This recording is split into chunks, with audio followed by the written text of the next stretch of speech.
Welcome to Planning Phase Syndicate, episode 40. God, we're at episode 40. All right, I'm gonna fuck that intro up. All right, welcome to Planning Phase Syndicate, episode 40. What if I told you the Republic is under control of a Dark Lord of the Sith? Thank you all for joining us tonight. We are going to have a little bit shorter, probably, of a show, since no new points, scenarios, or anything came out. But we are going to cast tonight and talk about the two new cards we heard from the Mando pack, as well as Crossroads number 4. Tonight, we're going to also have a guest on the show who made top 8 from one of our locals here in Grand Rapids, Michigan. And he's going to join us for that. Without further ado, let's bring everybody in. Please welcome to the show, Mr. Wannabe Giants fan JJ, Charles Dillman, and Zach, the I'm going to bring M3As and Kanan and fuck your shit up guy. Welcome to the show, everyone. What's going on, everybody? Well, so much for keeping that a secret until the big reveal, huh, Zach? So happy to be here. Yeah, so what we decided to do is bring a guest on tonight, which we don't do all the time, but we decided to bring somebody on that made top 8, and he plays at my local, so I thought it would be of an even better time. And I don't know, Zach, if you follow who won the whole Crossroads tournament, but we'll probably have a conversation about that on a much lighter note than we had earlier today. But either which way, welcome to the show, Zach. Tell everybody a little bit about yourself and about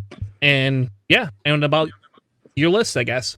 Yeah. Well, I'm happy to be here. I moved to Grand Rapids 5 years ago. I've been playing X-Wing since 2015, I think it was, whenever the Force Awakens core set came out. And my buddy introduced me, got me in the game. I am a huge Boba Fett fan, so as soon as Scum and Villainy was an actual faction, I'm like, that's it. I am all in on this. So hence why I run Scum and Villainy. But yeah, Crossroads was a great time. Played against a lot of fun people. I flew against one guy flying 6 Scum I-1 Hawks and Sunny with thread tracers and munitions. What?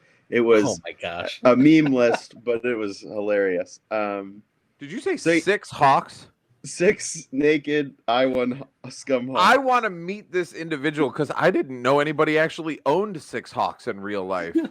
And I think they're all the Scum ones too. I don't think he had non-Scum ones. Wow, that's awesome. I'm also amazed you could fit 6 Hawks on a list. I think you can fit 7. Wow. Yeah. Anyway, so we had a wonderful time at Crossroads. I did not do as well as Zach did, but it was my first tournament. My goal was 2 wins. I got my 2 wins.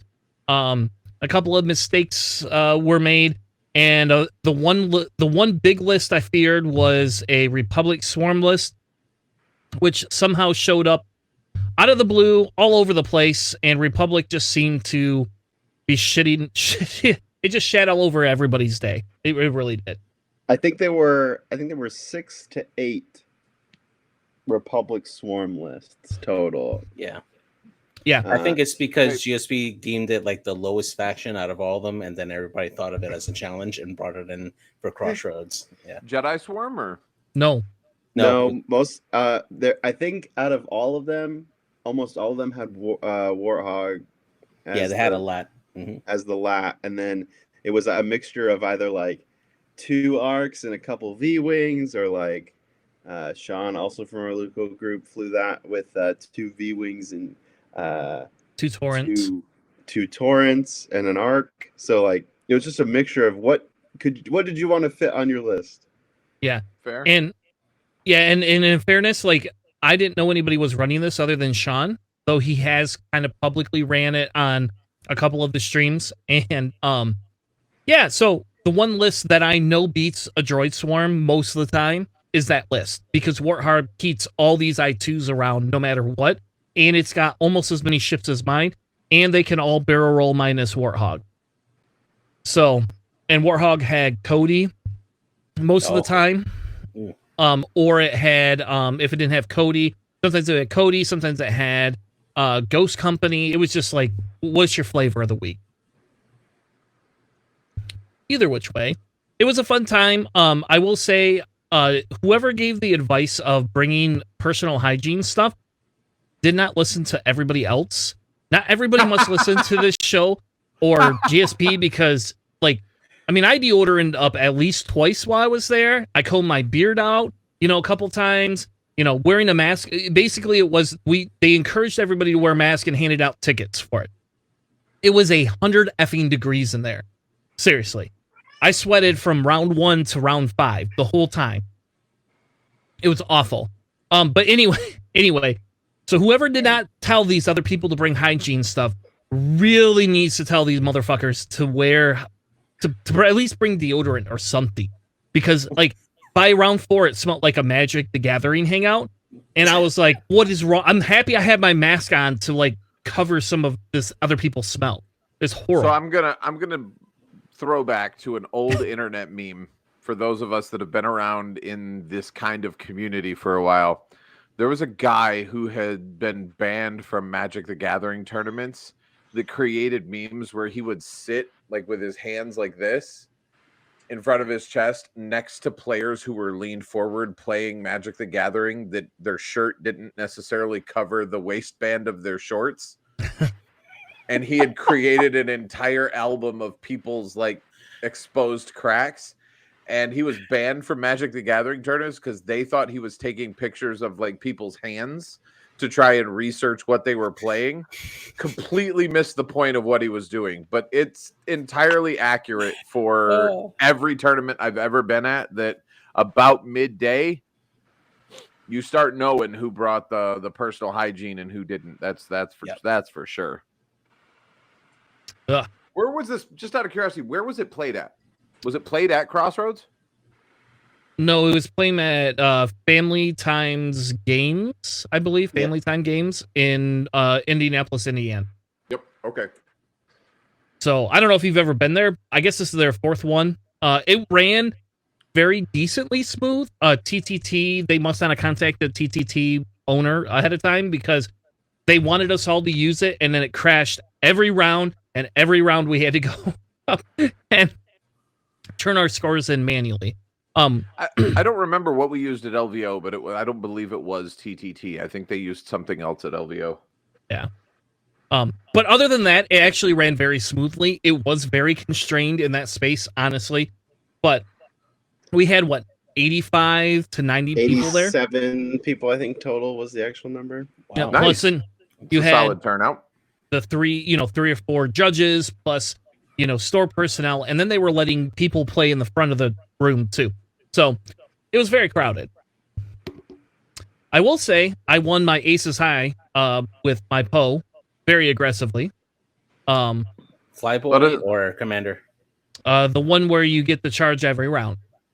Oh, yeah, Flyboy. Yeah. So there you go. But I don't know. Let us see those templates, fool. My templates? I have to go upstairs. I can go upstairs and get them.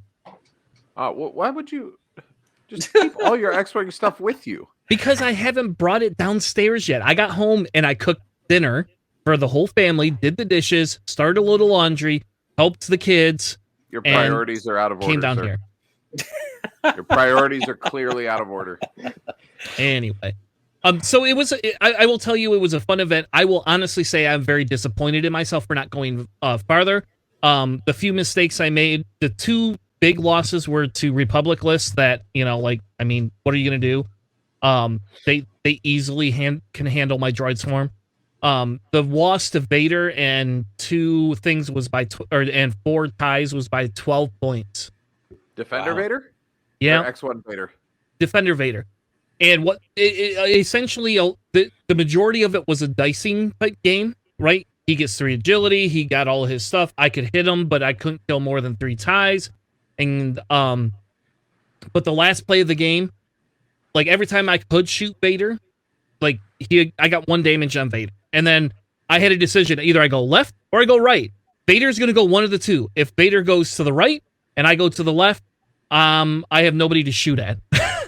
And if he goes to the right or goes to the left, and I go to the left, then I got Vader with 2 droids but it just didn't matter. I went one way, he went the other way, and my droids couldn't put enough damage into Vader to make it worth. Far be it for me to pass judgment, but you struggled with 4 ties and Vader, yeah? Yeah. You couldn't kill more than 3 ties? I seem to believe this might be some karmic backhanding because last week, all we heard was how ties needed to come down in points so the tie swarm can come back into the meta because they're underrepresented and we need tie swarms. You couldn't deal with 4 of them. What are you going to do with 8? Play them. Handle it. Because you know me and swarms. I love swarms. Okay, so I want to know what Zach's list was. All right. I am so freaking curious. You said M3As and Kanan, but I want to know what the makeout was. So I was prepping and doing a bunch of different things, and then I built this with another one of our local guys, and we both looked at it and we're like, this doesn't seem right. So it's Kanan in the Hawk with Moldy Crow title, obviously. And then it's 3 Sikh veterans, I3s, with auto blasters and marksmanship, and then a naked Sarasu in the M3A as well.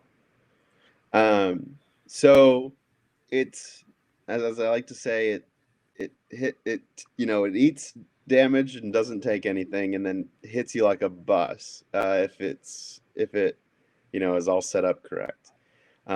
So I ended up going 4-1 during the Swiss, and then I won my first top 16 game, and that was actually on the GSP stream as well against one version of the Republic Swarm. But I had a great time. I lost to Ryan Stanzewski on the 5th round, but we had both made cut, so we were just kind of like, well, we'll have some fun. Whoever wins goes 5-0, and it is what it is. But I faced 2 scum lists first, and I was like a little annoyed about that. I was like, give me something else. But yeah, it's a really gross but solid list. A lot of people were mad at me. Gotta love that 3 agility mafia. So I actually missed your game because I was actually watching it, but I didn't end up missing your game. So how did you set up your list? Like, did you keep them all together as a group, or did you split them up in like 2? Yep. So I pretty much flew the same way every single time. Although I think that was my downfall on the top 8 cut. I should have flown a little bit differently. I'll get to that maybe in a little bit. But so it was basically a square formation of the 3 M3As and Sarasu. And then Sarasu's kind of like notched in the lower left corner. And then Kanan always sat to the left or to the right of them based on where I set up on the board. So if I set up on the left side of the board, he's on the left. And if I'm on the right side of the board, he's all the way right. So he sat on board edge or towards the center of the board? Board edge. Okay.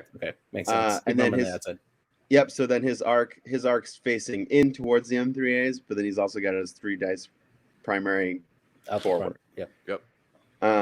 And I was actually surprised how much I took locks with Kanan throughout the entire tournament. Like a lot of people, I mean, like, yeah, he's very defensive and everything, but like he also was like one of my hard hitters for the entire tournament, where I would just bring him in. He basically, for the most part, would do a full, kind of like toilet bowl almost. Like he would not really engage like the rest of the swarm, but he would still be able to trigger his ability. But then when he needed to, he would. When he needed to shoot, he would shoot. But yeah, I mean, I'm lowering people's attack dice by 1 every round on some shot. I usually pick whatever was going to be the worst one. And then I'm 3 to 4 agility based on range, and I'm also getting a reroll from Sarasu. Yeah, that's really good. And the M3A is ridiculous. She has been, in my opinion, overlooked so much. I ran a scum version of the CIS list with the fire spray and the 2 high agility ships, where I ran Fenrau, Sirasu, and an I2 with Zam on it. And Sirasu is clutch with the defensive rerolls. It's ridiculous. Mhm. It's even worse when Kanan is also getting Sarasu rerolls, and you're like, oh, you're gonna shoot Kanan. Well, now you're shooting with one less die. Oh, and also he's re-rolling one of these green dice. So JJ, just so you know, when we play our game later, this is the list I'm flying. So I'm primarily focusing with the veterans, and then pretty much every game would go similar, where I'm coming up the board, and then I'm usually eventually banking or turning in, and somewhat jousting whatever they're giving me. And then the turn after, I'm 5 or 3 king behind them at some point, and as soon as I do that, like, it's pretty rough, because then you're getting either bullseye auto blasters, but you're still getting, if you get bullseye auto blasters range 1 behind them, which I did multiple times, I mean, it's I'm always getting at least 1 crit, and I rolled pretty nice for the most of the tournament. So like 2-3 crits behind you, and they all go through. So yeah, it's a fun time. Nice. All right. So, do we want to go over lists first, or do you want to hit 2 new cards first before we do Let's lists? knock out those cards real quick. Yeah. All right. Let's do it. Because I am super jazzed about these cards. All right. So, the new Mandalorian set has 2 cards that we have not seen in it that were spoiled this weekend. And I'm going to be frank and say I did not look at them. I did not research them. I have not done anything with them, to be honest with you, because we played from, I don't know what, I was at the store at 9 o'clock and we didn't get done till like 8:30ish. And then we went to eat, and then I didn't get back to the hotel till 10:30.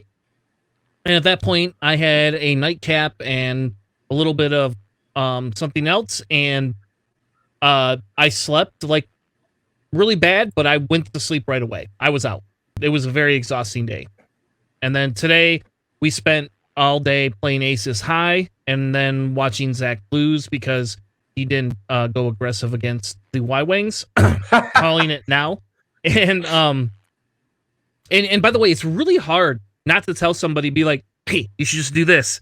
It's really hard. Like, I'm sitting there watching that going, damn it, I know what you should do. I know what he's going to do, because I've flown that Y-Wing list before a little bit.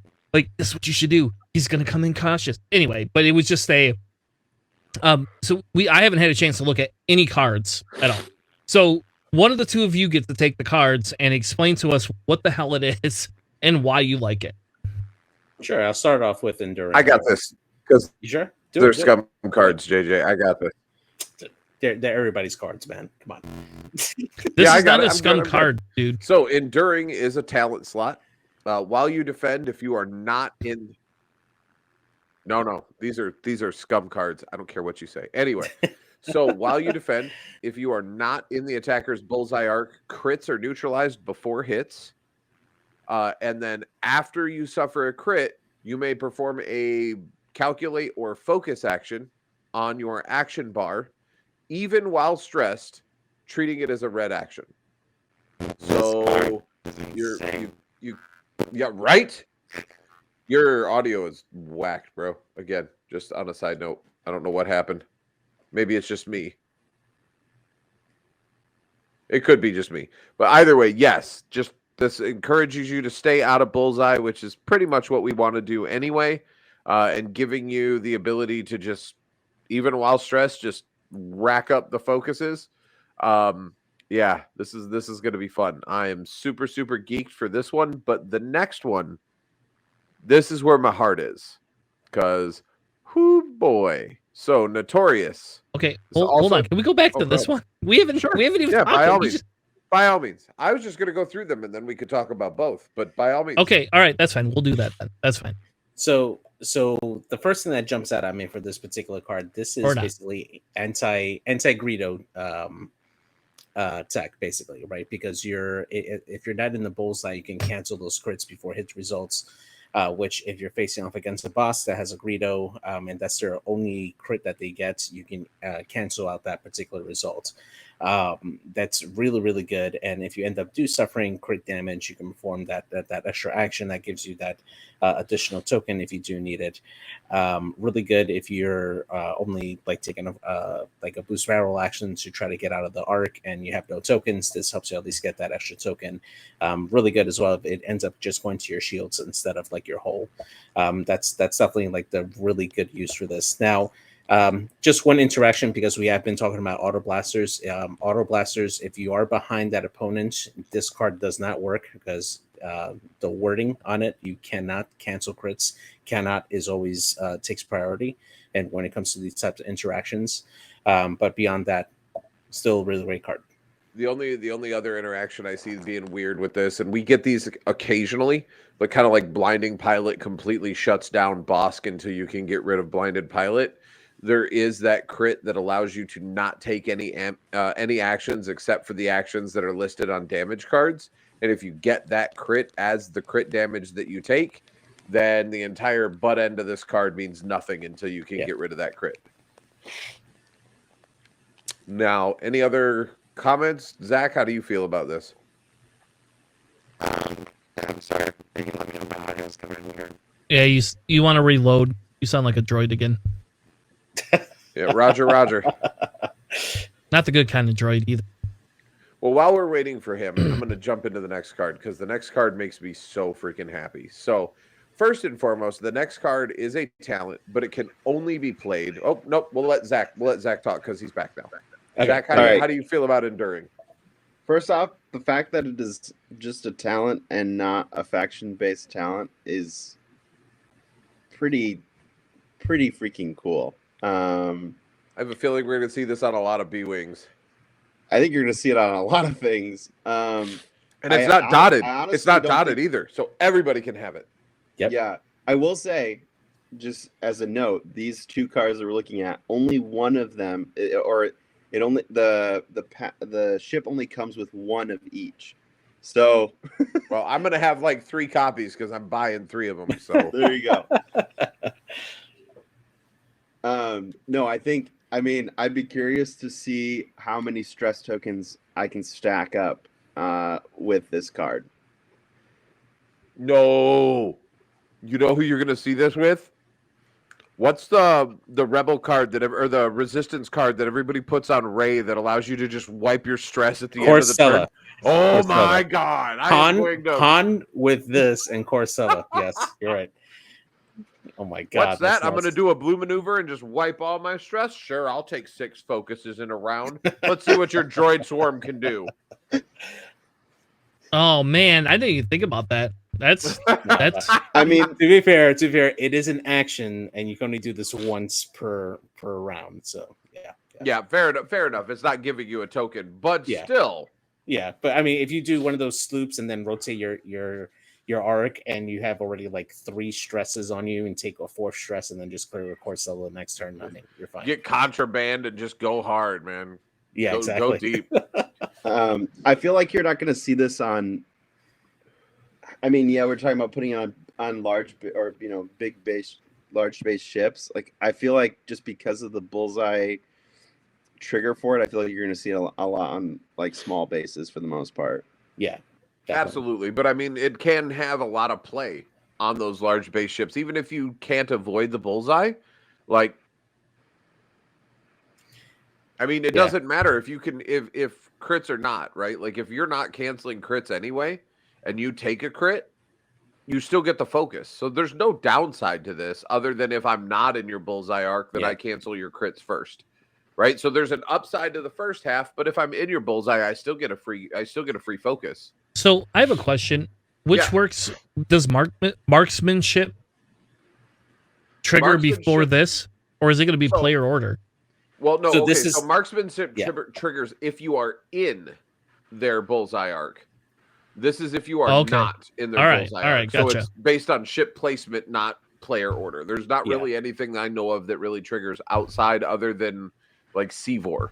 Yeah, and marksmanship would also trigger during the modified dice steps result. This is after everything's being neutralized. So I could see this on Seavor, because if Seavor's outside of the bullseye arc, he gets to strip a token. In addition to Ooh. canceling crits first, that's gonna be Yeah, fun. that's good. That's good. Yeah. So cost wise, I want to be bold and say 1 point because I feel I like would this is say 2 to 3. anti-marksmanship. I I would want to say say 2 to this is 3. anti-marksmanship, honestly. But I'd say 2 to 3. 5 points? You're saying 5 points? I Chris? don't think no for a non-dotted talent. I don't see this being more than 3. Fair. What about you, Zach? Yeah, I don't see it being 5, but I don't see it being 2. So I'll take the 3 or 4 on that one. Okay. All right, so the next talent we get is Notorious. Now, the first restriction this has is it can only be played on ships that can have an illicit equipped, because it does require that you have an illicit equipped in order to use this talent.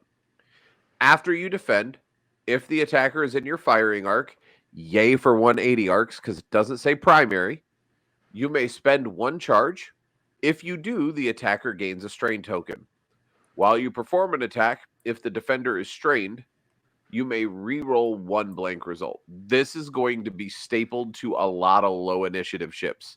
The ships that fire late in the order and don't care because I can do it twice in a round. Yeah. And this is going to sit nice on a ship that has Zam on it.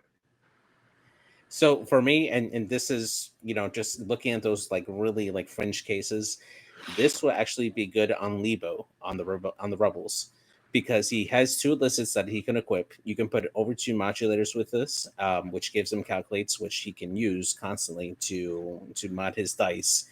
And if you shoot ahead of him, he's going to give you a strain. He's already an initiative 3, so a lot of the higher initiative ships can shoot at him, and then he can shoot back, get a reroll, and still, have his calculates for mods.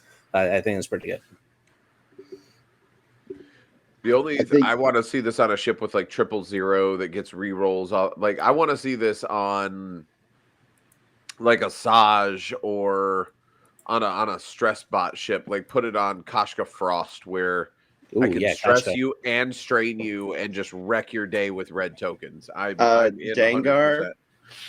Oh yeah, Dengar is gonna be gross. Like if you have it in, here's your strain, and then also I'm gonna shoot back at you. This gives Dengar a boba reroll, essentially, is what it does without the range restriction. So I have a quick question. Does do you have to? Is this going to be a talent and an illicit slot, or is it only going to go on ships that have illicits? Yeah, ships that only have illicits. Yeah. Okay, because it makes a big difference. It is a talent slot, so it fills a talent slot, but in the little restriction box where it would normally say rebel or scum or tie restriction or whatever, the restriction is that you have an illicit equipped. So it's not even having an illicit slot. It has to be used with an illicit upgrade. This will probably be 1 to 2 points because you have to pair it with another upgrade. Yeah. And I like that it's a recurring charge too. So yep, it's 2 charges, so you can do it technically twice per round. You do only get to reroll blank results, which is also why the cost I feel like might be a little bit lower. Wait, than what we're thinking. Just run with me on a thought. So Resistance Falcon has an illicit slot. Correct. Resistance Falcon Finn adds a blank. Oh. So Finn adds the blank. If the defender is stressed, you can re-roll that blank before, like, just always have a blank to re-roll.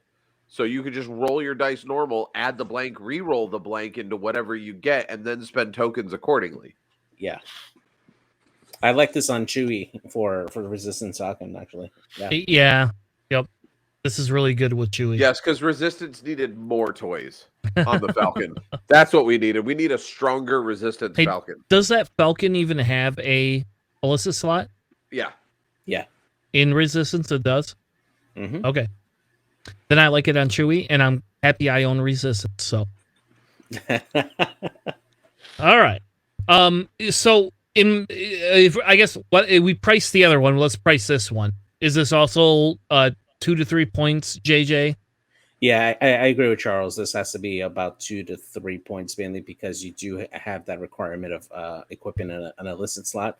So anything higher than that will make this prohibitively expensive to the point that you probably may not put this on. So just looking at just on an offset, what is available for illicit? There is 1 point illicit. Every other illicit is 2 points or more. So if this is more than 2 points, it will not see play. No one's going to put 5 points into being able to re-roll a blank if someone's strained. It's too restrictive to be above 2 points. That I would agree. I think this one is should definitely be cheaper than the other one. Zach? See, my thing is that like the second half of it, yeah, like while you perform attack, you're still giving out strain, potentially twice too. And I mean, you're only putting on one ship. Contraband's 3 points. Everything really that it gets played is 3 points. So if you're taking contraband, that's 3. If this is 3, that's 6 points. I mean, even though I would probably say around 3 again. 3 is probably where I would take it. I mean, depending on how points change and what points actually are moving forward, but yeah. Yeah. All right, cool. Well, those are the new ships. So, all right, let's get into Crossroads now. So Andrew Lopez won the tournament with a very similar to our good buddy Sean's. I won't call it a swarm because 5 ships are not a swarm. I don't care what anybody says. 5 ships are not a swarm. No, it is not a swarm. No, you called Zach's list a swarm. You called Zach's list a swarm twice earlier. Yes, you did. No, you then had a mistake. Discussion with him in which he called it a swarm. Well, then you should call me out. You should have called me out, motherfucker. I'm doing it right now. I'm doing it right now. Well, it's a mistake. There is no such thing as a swarm without 6 ships. You forgot your focus action. You can't take it back now. Ships have already moved. I will say it is definitely a mini swarm, but this is I'll just say this is a solid list. Ghost Company and 5's Commander Cody stacked all up on Warthog is just incredible. Just the ability to pound and give strain out and take multiple shots is great. I flew against something very similar at LVO, and I did well. The only reason I did well was I was able to just completely decimate the arcs off the board with my dual fire spray list, and then I disabled Warthog. With the 3 big bases gone, the V-wings are the least of my worries point-wise, and I was able to just stay away from them with my fire sprays. But yes, it's a very strong list. Go ahead. I was just saying, it's interesting to see definitely how people were building the very similar lists for this, because they were definitely basically almost mirrors for this, but they were just slight variations from time to time. But also watching Andrew play, like he definitely caught a lot of people off guard. I felt like there were I think it was his top 4 or 8 game where he like flew through a few obstacles. Yes, that's what I was about to say. And like good for him. Like I don't. It was pretty great. He'd come in and then most people where I failed in my top 8, I went a little slower. He definitely turned up the engines, went very fast, and I think caught a lot of people off guard with it, which I think also granted him a lot of success. The lat's a medium base, right? Yes. Yeah. Yeah. So you got 3 medium base ships that always fit. Close off the map so quickly with how fast it was. Just like a big base. A 4 straight with a big base is a 7 straight with a small. So like it shuts down. If you're trying to slow roll and get position and someone just boosts in and takes over board space, you're stuck bumping until you can get past. And if they stack that right, you're just eating shots left and right and panic mode. Yep. Yeah. And this is a version of our buddy Sean's list that we played in locals for forever. This list is the list that gives droid swarms trouble. So if they lower droid points, play this list 100%. It eats them alive, just off the charts. Eats droids alive. This thing is really good. Is that because of Warthog? Because it lowers your shot ratio from killing ships? Because I still get to shoot back no matter what? Is that what levels the droid playing field? Some of it is some of it is the token stacking on cards if you don't hit, right? Oh, and okay, some of fair, it's a okay. strain, and then the fire conversions with all of these. Like a arc does not care with one agility if you shoot at it and it has a focus, right? It's like the Warthog not only allows it to live, but Warthog also says, hey, you have a target lock for free. And all you have to do is take a focus. And you're Every not, ship. you're not spending the focus on defense. You're just going to eat whatever it is because no Yeah, matter you only what, got one green die anyway. but you're going to live no matter what, and you're still going to get to shoot. Yes. Yep. And so so in a card game, this is a burn deck list. Actually. 100%. 100%. Yeah. Like, Yeah. I actually was going to run a version of this list, but I don't have the practice for it, right? So it's not me. Like, I like swarms. The other list that Sean runs is you get rid of one of the 104 battalions and put 2 torrents in, which is very good as well. The arcs just do a better job of points fortressing because you can't kill a lat and 2 arcs all the time. Like, that's a lot of health to chew through, no matter what you're running. Period. Yeah. And I'll tell you, I had 2 discords on a arc, and it still didn't fucking die. So it doesn't matter. So Wow. all right, let's move into the second place one, which this is the list. Go ahead. My downfall. Yeah, this is Zach's downfall. Phil is incredible. It's 4 Republic Y-wings, and they're basically all kitted out very similar. One with advanced proton torpedoes, and the other 3 are proton torpedoes, and then you got Anakin Skywalker in one of them. So 3 I2s, 1 I6. And the key part is that they all have synchronized console. And that really is like the kicker of the entire list. Also, Phil said that nobody flew Y-wings and he wanted to prove him wrong. So I think he did just that. Yeah. And I will say that this guy obviously knows, like, when we were this is I was watching Zach play, and this is when this guy's going down the side of the board. He's on the opposite side of Zach. Here comes Zach kind of through the middle. And the guy basically then all of a sudden does turnaround maneuvers. It's a 4K or something like that, whatever the Y-wing has. And he's sitting there very vulnerable, and Zach kind of one banks in. And it's like, no. Okay, so you should have gone more aggressive, but whatever. And the next turn, then Zach goes, what'd you do, like 2s or something? 2s or 3s? It was something very short. And so, like, all the Y-wings were able to move first, get their target locks, get set up. And by the way, they still had enough space that if they couldn't get a target lock by the next turn, they're getting it. Period. And, like, you couldn't get in there fast enough. So I think this list is a very sneaky list, and they have the health to live unless you can burn them down with a droid, like with a swarm. But even the swarms are harder to touch because they cancel the crits, right? You know, it's yeah, I guess it's I mean, it kills my list fast, but also it's very anti what my list is trying to do, which is push crits through. But I will say, I think one of my other issues playing against it is just that I approached it as a swarm, and I should have approached it from multiple different angles.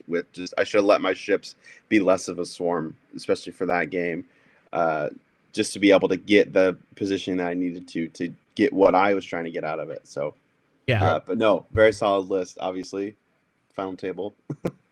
Yeah. Speaking from a 1.0 perspective, JJ, and I'm sorry to step on you. I apologize. Having flown against so many quad TLT Y-wings, like being able to split your squad and come in at separate angles. And I have flown against a similar list, and I'm assuming what they did was they had their forward arc for their proton torpedoes and then kept the dorsal turret inboard. So if they loaded up on board right, the turrets were faced left, and if they loaded up board left, turrets were faced right. So they were always inboard. So you had to fly around over top of them to get to a side where you weren't going to get something launched at you. And if you did, they all just went, okay, we're going to rotate that way. So there was no way to avoid getting hit here. But it's a rough list because they have so much health. And in 1.0, this is a terrifying list because there's no half points. That's why B-Wing sucked so bad in 1.0 was there was no half points. But I am terrified of all Y-Wing lists just because of how much effort you have to put in to murk one of them off the board. Yeah. Yep. And I was gonna say for this particular list, I mean, Anakin is probably like the linchpin for this because he can still instinctive aim a proton torpedo from range, right? As long as he has you in arc, assuming that he gets bumped, or if he ends up getting his action and still gets the target lock, then he has synchronized console, which lets him basically pass on that target lock to the rest of the other ships, and they can fire off their proton torpedoes. So it's really hard to like stop this list from firing off its ordnance because Anakin is always going to get his shot off basically all the time. So yeah. Yep. All right. Next list is a Republic list again, with Anakin and the Ada with Extreme Maneuvers and Predator, Obi-Wan in the Ada with Predator, Shaq T in the Ada with Predator, and a Naboo N1 Starfighter with, I don't know how to say the person's name. Danae Elberger. Passive sensors, R2C4, and ion torpedoes. And I have no idea what Danae does, honestly. If she matches the same speed as the opponent cannot modify their dice. Oh wow. Yeah. All right. What's R2C4 do, JJ? You're the Encyclopedia Britannica. You can spend your evade token to modify focus into a hit. Oh wow! So as long as you're doing a 3, you get a free evade. So that's like a free calculate essentially that you could spend. And if you're going in for like an all-out attack, as long as she matches whatever you're shooting at. Mm-hmm. Yeah. Wow. That'll hurt. Yeah, I can see why that would be good. Zach, you didn't play Paul, did you? I did not. No, I didn't think so. I think this is an interesting list. Like, this definitely takes a lot of skill. This is not a me list at all. So this is not my style. I do like 3 Adas though. Like, and I'm happy that 3 Adas got into Top Cut, honestly. I love the Ada, but I have the same problem with the Ada that I do with the Fang. They are amazing until they're not. I believe Paul was on stream at some point, so I'll have to go back and watch that game because I am super intrigued to see how he flew this. Because, I mean, that is, like you said, high skill. Yeah, it is. It's not a me list. That's not, I don't know. That's a pretty good aces list. All right.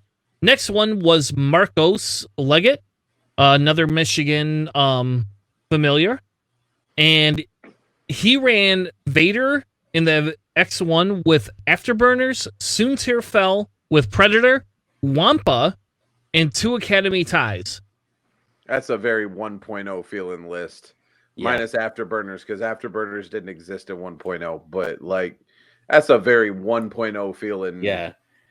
This particular list is the one that I saw on stream first with Andrew. I believe this was his top 4 list, where he just ran the lat through like 3 obstacles and suffered no ions whatsoever, and just murdered those ties. And then just Vader couldn't keep up, and Soontir was out of the fight for a while. But yeah, it's a very, very interesting list. I actually had no idea that you could fit both Vader and Soontir Fel and 3 ties in a single list like that.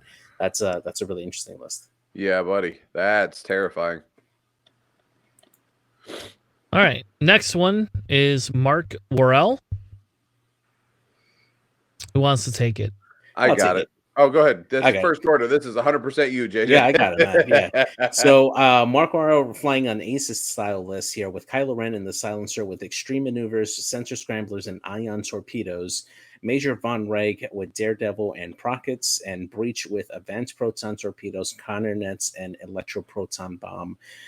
Really solid list here for the first order for the archetype, especially seeing Breach flying with the electro proton bomb. In the match that I saw him, he was on stream. He actually dumped that right in the center of the board, and it forced all the engagement in like the top corner of the board, where he had Kylo and Breach just go in to try to punish. Unfortunately, he didn't. He lost to the other Republic list that had Danae, Shakti, Obi-Wan, and Anakin. But it was still a really solid play to just like herd everybody into a corner and then just trap them in there. Yeah, it was a solid list. Did you play against this list either? You didn't play against this either, did you? No, but I at some point, I think it was during Swiss, I heard he was like, I think 2 down from me, and I heard him talking about like explaining the electro proton bomb, and I was like, oh my gosh, someone brought one. I'm like, this is great. It always makes me happy when you see stuff that like you don't see on the table and you know someone just brought it for fun. Oh yeah. Like the first time I see someone at a tournament bring that blaze bomb, I'm gonna go over and give them a high five because yes, please. Yeah, bring some toys. All right. Next list is Matt, and I'm not gonna say his last name because I'll butcher it. It's either Zemer or Zemmer. Yeah, so he's from our local too. So Matt told me he was busy tonight and couldn't come on stream, otherwise he would have. But so Matt is one of our locals, and this is a list Matt's been running for I don't know what 2-3 months now at least. Long time. Yeah, like every time we hang out. I enjoy this list. I love this list because of one thing and one thing only.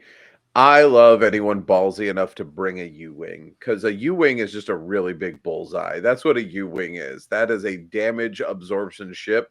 And I played a guy in the LVO side event that brought them and had Leia on a ship that would allow them to do a 0 stop and then rotate so that the next turn they could just crap out a bomb. After rotating the 90 degrees or whatever is a white 0 stop. It was ridiculous. I destroyed the Y-Wings because I had 3 ships that had 180 arcs in that event. But I love the U-Wing. I love it. I love the ship idea, but nobody plays them. It's like the Scimitar. When I see one on the board, I'm just so happy to see somebody doing something with it that I just get excited. So yeah, I think it's fun to see K2SO as well. Like, I think that's one of those things that, like, you don't see a lot of K2SO, per se. And I think of this list, it was funny because we were talking about it at lunch today, and it's like, well, everybody thought K2SO was the linchpin, but he's really not. It's just, he's just a distraction, you know? My favorite thing on this list is the ion missiles on Ahsoka. They're just great. Money. Yeah, Ahsoka needs to be reined in. The whole 2 Force to be able to do. Well, I don't know if Ahsoka A-Wing is as bad as Ahsoka in the Delta 7, but Jesus Lord, when she can boost barrel roll and still get a focus or target lock afterwards, ugh. Yeah, and so yeah, Matt's been running this list quite a bit. I like this list. I think it's better. If I have to pick a Rebel list, this is a pretty fun list to run. I will say the ion missiles, if you could change those out for something else, that's what I would do. But that's because I have bad luck with ion missiles and ion torpedoes and all of that. They don't work with crits ever. Like, I never get them off where they hit. The next list is somebody you don't know, named Zach. I don't know. I mean, yeah, like that show. Like he has no idea what he's doing. I've never seen this list archetype before. I don't think it's very good. I think it was just blind luck that he made it. I mean, literally just looking at it is absolute shit. All right. So Zach, are you gonna jump in on himself? Like, are you gonna double down? Are you going to tell everybody about how I complained about your M3As for how long? Like, oh, you're never going to make cut with M3As, and then Chris doesn't like M3As. Chris doesn't like M3As. I love M3As. M3As are amazing. Right before COVID hit, I played a tournament in 2019. I flew 6 naked I-1 M3As in Cersei with a hull upgrade and made top 4. And I think M3As are great. But I also was laughing to myself because Chris was like, "You're probably just going to bring M3As, aren't you?" And I'm like, "No, I'm not." Because at the time I was flying I was flying boba and stuff, and then I was like, you know what? I'm gonna bring M3As because I love them. Yep. So I will say that my most successful scum list ever was way back before the points change, and it was 3 naked I1 fangs, 2 I1 M3As, 1 with tractor beam, and then a naked mining guild tie. And I ran them in 2 separate sets of 3 on each side of the board, and just either jousted one in while the other turned and went slow or whatever. But that is by far the most successful list I had. And the fangs always died before the M3As. They're tanks, and I don't know why, but they're amazing. 3 So agility. it's the 3 jealous. So if we're gonna be honest, it's just because I'm jealous my droids don't get 3 dice. That's droid it. can land on rocks. I don't want to hear your crap. That's fine. I'm just saying like that's why I hate on M38. I'm still happy you didn't run Torkel Mux, so I'm appreciative you used Kanan because I love Kanan. I think Kanan's probably one of the best ships in Scum right now, and I don't think it's going to get any worse. Unless Kanan goes up in points, I don't think it's going to get any worse. The reason it works so well is just when you have 3 agility ships. Like, Yeah.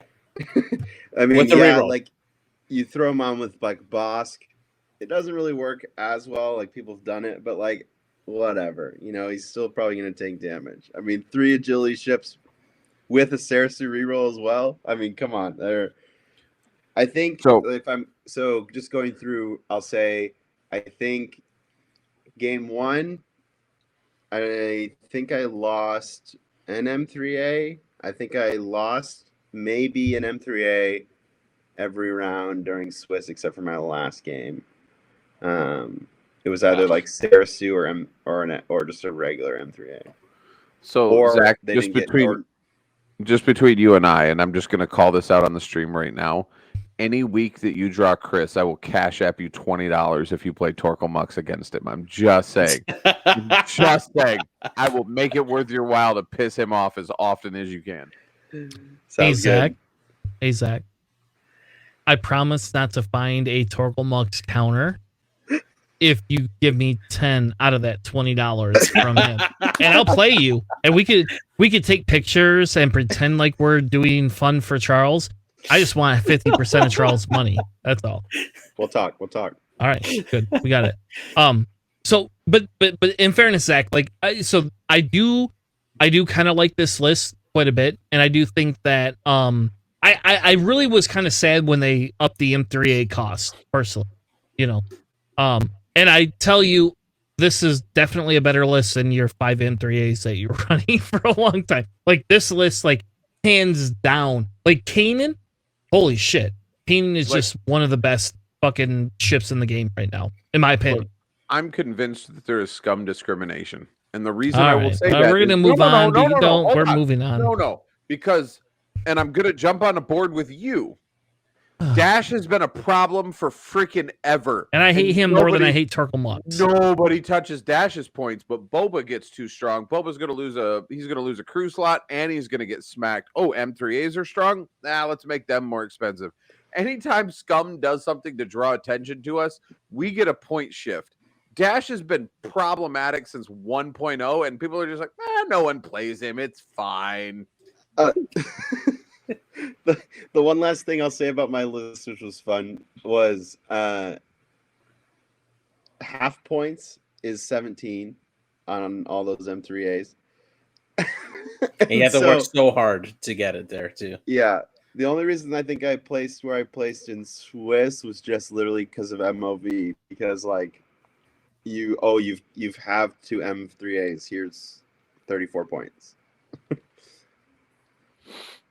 All right, so just as a little personal thing, technically, Matt ranked higher than you. I'm going to throw this out there. No, he did. He did. I'm not trying to be a dick, but it's kind of like, I did tell Matt though. I did tell Matt my strength of schedule was 0.1 higher than him. Oh, yes. There we go. See, I got it out of the queue. I knew that was coming. All right. All right. I'm sorry. It's just a little personal to get Zach because I can. All right. Next list, Michael Peterson, First Order. Who wants to take this First Order? Can we just talk about Michael Peterson and Ryan Staniszewski together, considering their archetype is the same minus the upgrades? Yeah, I flew against both of them. Yeah, so Michael's got a solid list. I like the bomblet and ion torpedoes on all the bombers. I do know Ryan also has a very solid list because I like the proxy mines and also the electro trap missiles because we don't see those as much as I thought we would.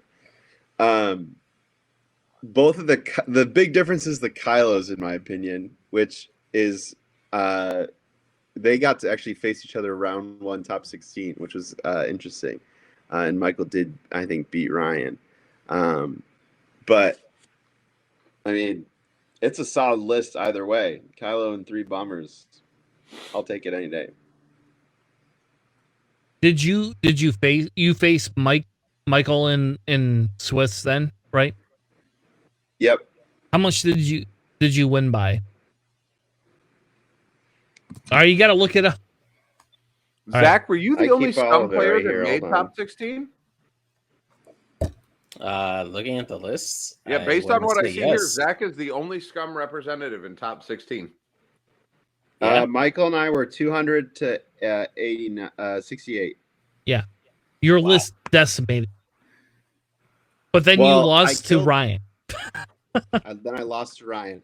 I killed Grudge against Michael on the second round of engagement before he dropped any bombs, and that was like killer. Like that was really what helped me, because like not being able to make me re-roll any of those bombs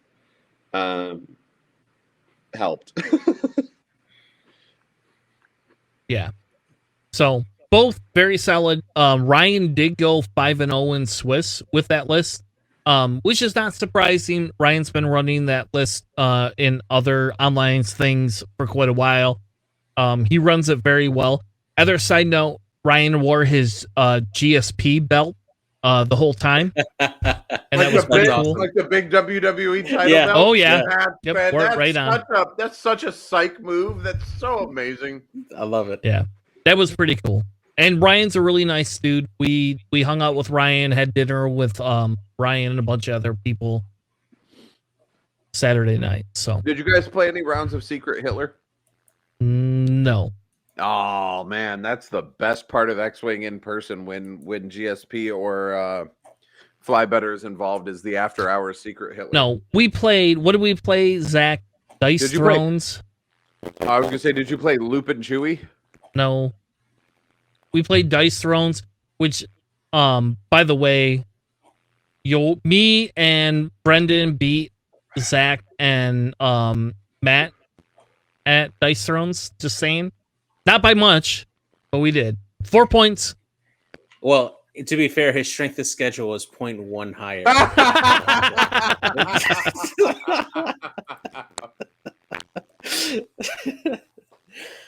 All right. Next list is Doug Howe. Go ahead, JJ. All right, so Flying Galactic Empire here. Another appearance here of Defender Vader with 4 Academy TIE fighters. Really solid list. We've seen this actually make the cut before over in LVO. Can do a lot of work based from the way I've seen this played. You either you split this up, have Vader on his own, and then the 4 Academy ties kind of go up the middle. So you're either forced to go engage Vader or you go engage these TIE fighters. And if it's played right, you catch your enemy in the middle, and then they have to pick and choose or split their forces. And either way, you're forcing bad decisions to happen. So it's a very solid archetype so far that's been playing out. What if I told you take 2 ties and run them down one side, 2 ties in the middle, and Vader on the far right? That's how you do that, actually. I don't know if Doug Howe did that. splits up the target priority very, very greatly. So I lost to this list because of that style. You know, you lost to this list because ties are overpowered and don't need a points reduction. All right, we're done with you. Wait, hold on. Did you lose to Doug Howe? I just what? No, not to Did Doug. No, okay. But okay, all right. So I messaged you guys in the chat to say, hey, what is Doug Howe running? And then we got repaired. We all got repaired, and I got repaired with somebody with the same fucking list. So it didn't matter. It's the same thing. I was excited. We got repaired. I was like, I don't want to face this list. And then we got repaired, and I was like, oh, fuck me. Same thing. All right. Good list. Nick Sperry from, he's actually been on our stream. This dude is really nice. Yeah, I love this guy. This guy was a very, very hospitable. And it was kind of funny when I was like, hey, man, Plenty Face Syndicate. And he was like, oh, hey, yeah, what's up, guys? I love this guy. This guy was very nice. Hey, just out of curiosity, were you able to get any sleeves from John before you left? No. Dang it. Okay. But Nicholas Sperry was running a T65 with Luke, S-foils, which are there always, proton torpedoes, and R5 Estramac. And then the A-wing oppression, wedge with Predator, marksmanship, and proton rockets. Shara which JJ what does Shara do? Oh, you can spin a target luck they have on the attacker or defender and add a focus results to your attack or defense. Oh wow, that's super power, especially with proton rockets. That's ridiculous. And Jake gives you a focus. Yep. So and then Predator, marksmanship, rockets, and then Jake with Predator and rockets. So Shara throwing what rockets is 5, right? Yep.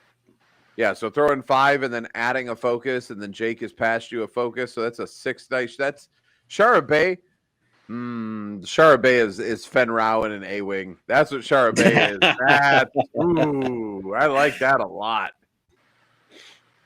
Yep. Yeah, I know that prior to this, I know when he was training for LVO, he had like a personal goal of trying to flying this particular list at least 30 times before LVO, and he actually managed to do it, and he got really, really good at it. The time that we actually played on stream when I was playing my double fire spray list, that was the one that went down to like the final shot. But yeah, he's a really good player, and this is a really solid list. Like him a lot. And like I said, he was really nice. It was funny because we got paired. The first game we got paired next to each other, not against each other. And like I was sitting there, and afterwards I was like, all right, can I ask you something, Nick? I was like, I wasn't being a dick and not letting him drop his thermals. He's like, no, man. He's like, that's how it goes in these tournaments, at least at the beginning, you know? He's like, it is what it is. People miss triggers, you know, you win and lose on that. Yep. All right. Next list, Steven Crouch. And this is a list Zach faced. I faced Steven in round 16 or top 16. Another Swarm Republic. Not a swarm. mini swarm. A little bit different. You got not mini swarm. Naked with, and then an arc with Cody, and then 2 Delta 7B Jedi. I will say, my favorite thing is how he flew the Delta 7s with Warthog, and like Corey and I were talking about it afterwards, just how anytime I would have done it, I would have just kind of moved them all together so that, you know, you get your rerolls and all that stuff. But he managed to get Warthog kind of in between, and then the Jedi go around them, and you're kind of flanking from 2 sides. And I was really impressed by it. So solid list, and obviously he made top 16. So yeah. No, and again, this is another wannabe swarm. That's not really a swarm, but I like the touch of the 2 Delta 7 Jedis. I think that's really cool. And I think, you know, it gives that variety, right? You know, like, yeah, we got Warthog. Warthog's probably going to go up in points if we're being honest. But I really think that this is a really solid list. All right, next one. All right, next one here, we got David Mayer here with the First Order. I'm doing all the First Order lists. It's hilarious. We have Recoil and the TIE Silencer with Predator and Sensor Scramblers. Kylo Ren also in the Silencer with Extreme Maneuvers and Sensor Scramblers. And then Rush in the Silencer with ATP, making this a 3 Silencer list. Really solid archetype there, especially with Rush. Once he starts getting damage, like whole damage there, he becomes an I6. Yeah, definitely a lot of fun. Yep. It's FO. I'm not. Zach, you played against silencers are good. Yeah. I didn't play against this one, no. Who did? Who do we know? All right. I think Marcos beat it. Oh, yeah, that's right. Yep. It's a very fun list, in fairness. Like, especially if you own 3 silencers. You know, like, it's really good. It's semi-ace style, you know, but either which way. All right, next one. We'll let Zach take this one because this says Buddy. Josh is the person who got me into X-Wing in the first place. So he is flying Wedge in the X-Wing with, and then a wild card here, Fen Rao in the Sheathapede, Nora in the Arc 170, and then K2SO. No upgrades, naked everyone. This was fun. I got to play test with him a little bit on this leading up to Crossroads. And Fen, like, I don't want to say underrated, but like, he's kind of fun. Yeah. So I played Josh round 2. He was my first loss. And I will tell you, not only is the guy really nice, I think the guy thought I was super pissed at him. Because, like, afterwards, when we were done, like, I was, like, all serious, and I was like, all right, good game, man. And it's like, but he destroyed the fuck out of me. Like, Ben goes, oh, I'm going to go backwards? You know, like, it's like, oh, damn it, Ben, I forgot you could do that. Like, So, in reality, this list is similar to, like, what Matt's list was, but Feng gives it that really weird flavor, to the list, and Josh ran this list stellar, like hands down stellar. He knew what he was doing, and I will say it was funny when we were playing. I shot all my droids at Wedge for the first salvo and got 0 damage because it was behind a rock. And he looked at me. He goes, "All right, man, that's not supposed to happen. I feel really bad for you." like I'm sorry. Like that's 100% not what this list is supposed to be. What it should be half point. And we laughed about it, and then like I lost because I couldn't kill Wedge, and then I switched to K2SO, which by the way is not the priority. Do not kill K2. Who cares? Get rid of Fen. Get rid of Fen or Fen Rao, and then I switched to Nora. And that was my second mistake because, oh, by the way, Nora just gives you a free evade. And it's like, Nora's oh, you know, Yep. and at the end, droids. he goes, just so you know, Nora's a trap. Just as an FYI, in the future, when we play, like, just so you know that, Chris, like, that's a trap. Do not go after Nora. And I was like, all right. I was pissed because it was my first loss, but, like, it's not anything to do with him. He's a very upstanding, nice player. And he played definitely a lot better than I played in that round. And definitely deserves the top cut, you know. I'm going to say that I want to see someone make cut. I don't care what you put with it, but I want the Two Tubes brothers. I want Benthic and Edric in the X-Wing and the U-Wing, and then build with it. Build with it whatever you want, but I want the Two Tubes brothers to be... because that's it, man. They're like, their abilities work well together. There's really good synergy. Just build around it. Make a competitive list with the Two Tubes brothers in it. It sounds like you, Charles. No, because I don't fly Rebels. That'll be terrible. I will be a horrible JJ, that's your challenge for Adepticon. Yeah. Barring, you know, take the Two Tubes brothers to Adepticon.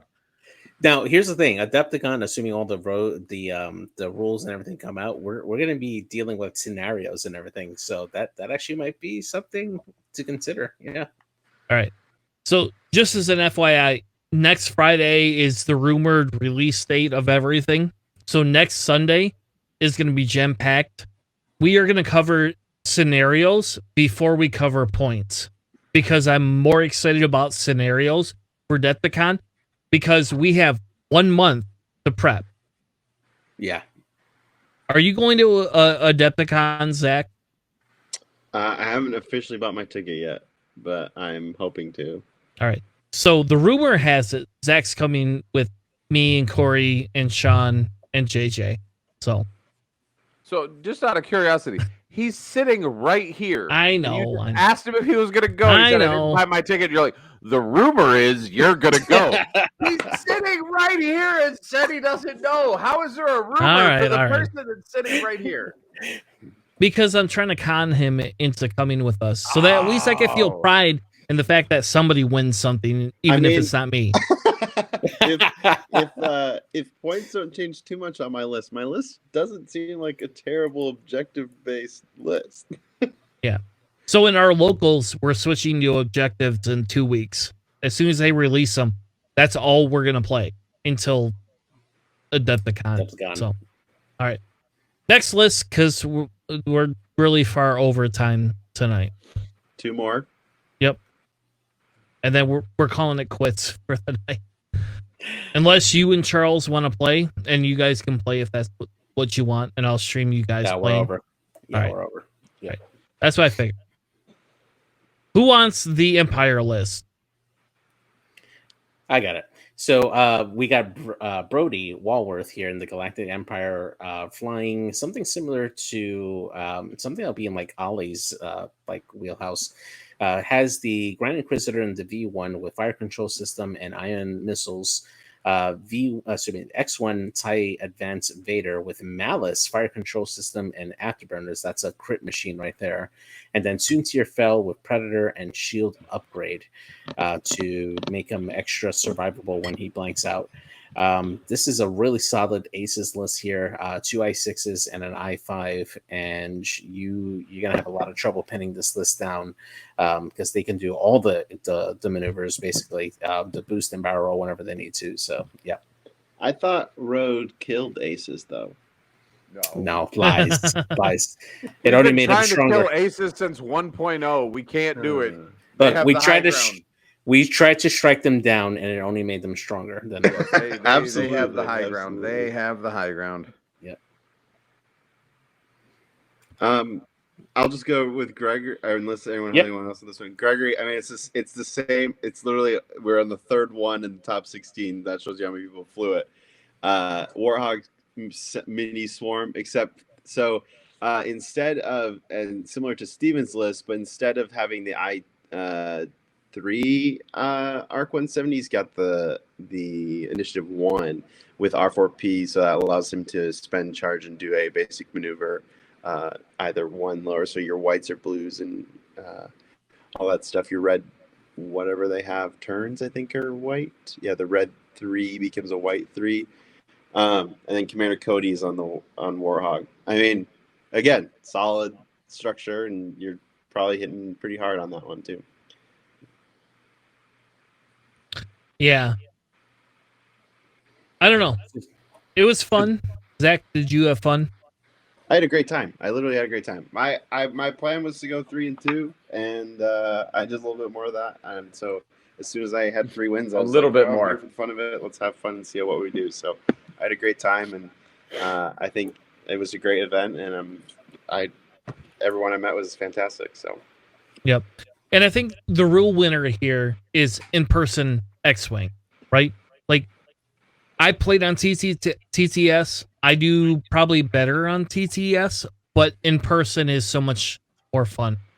I will say, I did really miss it in person, and it was fun to see 90-some people standing in a room and doing X-Wing, and maybe it's just when I'm at home and I'm sitting on my computer playing on an online tournament, and I'm able to like get up and take a break in between rounds really quick. But like, and also I'm not moving ships with my hands and like leaning over tables, but like my head was like I was strained, like drained completely at the end of the day. Like it was completely different than any online tournament. I'm like, man, I've missed this this whole feeling of going through a whole day of X-Wing in person. So, but I enjoyed every moment of it.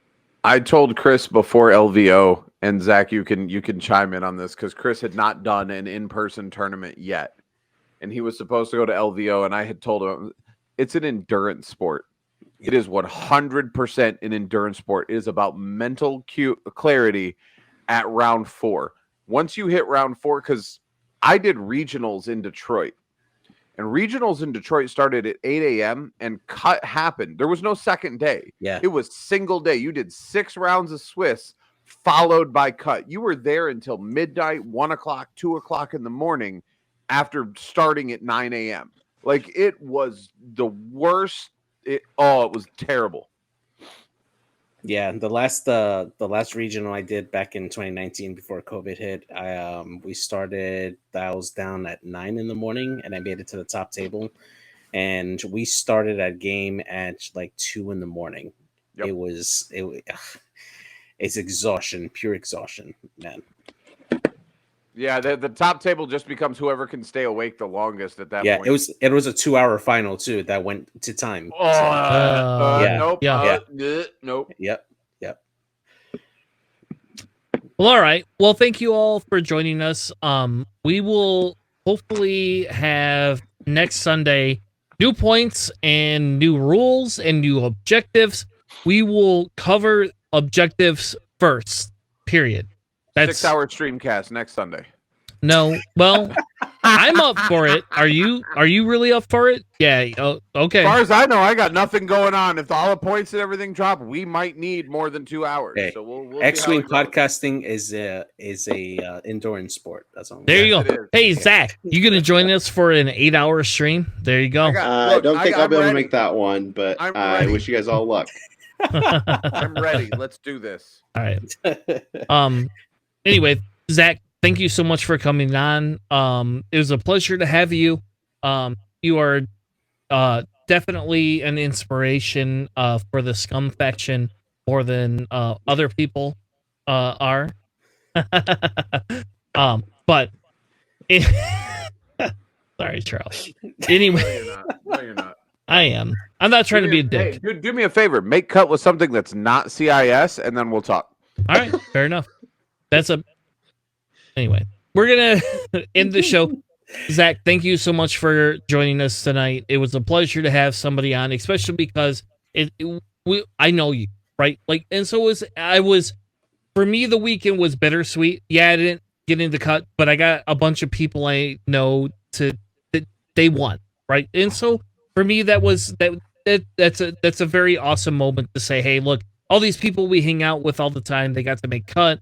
They did all these things, and even though I think M3As are silly and maybe we should just ban them all, but just kidding. It's not Turkle Mugs. But either which way, thank you for joining us tonight, and we will be back next Sunday, 9 p.m. Eastern, to talk about all the new bullshit that drops on Friday. We are not going to stream on Wednesday. I have a work commitment, unfortunately. So unless JJ you want to stream, he's welcome to. Yeah. But I will not be available on Wednesday. If we get the rules and stuff before then, I definitely want to try out scenario play on Wednesday. So I will absolutely be here to do that. Yeah. All right. So if we get everything before Friday, which the new pack comes out, JJ will be here.